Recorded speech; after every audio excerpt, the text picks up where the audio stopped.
आज मैं फिर हाजिर हूँ आपके लिए एक अच्छी सी कहानी लेकर। आपको कहानी पसंद आए तो अपने कमेंट्स बॉक्स में अपने विचार अवश्य रखें। भाई, कल रात को जब मैं ऑफिस से आ रहा था तो मैंने सड़क पर बैठे हुए एक लड़की को देखा। उसके हाथ में एक बच्चा भी था। सर्दी में भी उसके पास कुछ नहीं था ओढ़ने को। तो भाई चलो ना उनकी मदद करते हैं। रोहन ने जल्दी जल्दी समीर को ये सारी बात कही। बिल्कुल भाई, अभी मैं कंबल खरीद कर लाता हूँ, फिर दोनों चलते हैं।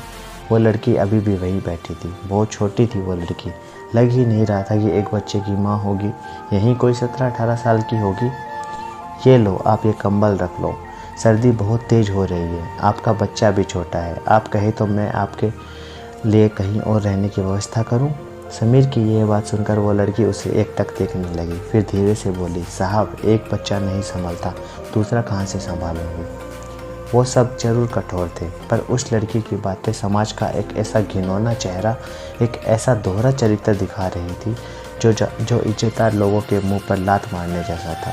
हाँ, वही इज्जतदार लोग जो रात के अंधेरे में एक लड़की के पास जाकर उसका शरीर नोचते हैं और दिन के उजाले में उसी लड़की को गंदी गंदी गालियाँ देते हैं। वही इज्जतदार लोग जो एक बेसहारा लड़की को देखकर उसकी मदद का आश्वासन देते हैं और फिर उसके हाथ में एक बच्चा थमा देते हैं।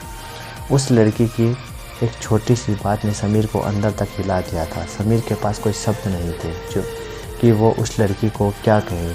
कहता भी क्या, वो भी तो उसी समाज का हिस्सा है जहाँ एक औरत को देखकर उसकी मदद करने की बजाय उसका फ़ायदा उठाया जाता है। साहब, किस सोच में पड़ गए आप? ले चलिए मुझे, मेरे बच्चे के लिए थोड़े पैसे तो मिलेंगे। साहब, कोई नहीं था मेरा, माँ बाप भाई बहन कोई भी नहीं, अकेली अपना पेट पालती थी। उम्र भी क्या थी साहब, मेरी 15 साल। एक दिन आप जैसा कोई साहब आया और बोला कि वो मुझे अपना कर मुझे नई ज़िंदगी देगा। साहब, बिन परिवार की लड़की थी, करती भी क्या, बहुत सारे सपने लिए चल दिए उसके साथ। नाम भी मिल गया मुझे, ये बच्चा जो आप मेरी गोद में देख रहे हैं। साहब, बहुत शरीफ था वो। उसे देखकर कोई कह ही नहीं सकता था कि उसके अंदर ऐसा राक्षस छुपा होगा। खुद ने भी नोचा और अपने दोस्तों से भी। ऐसा बोलकर लड़की रोने लगी। पैसे हैं साहब इस काम में, बहुत पैसे हैं।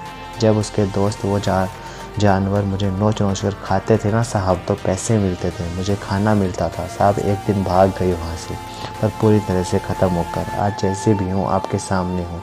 आप भी नोच लीजिए, पर साहब बच्चा नहीं चाहिए, सिर्फ मेरे इस बच्चे के लिए खाना चाहिए। क्या मैं आपके बच्चे को गोद में ले सकता हूँ? समीर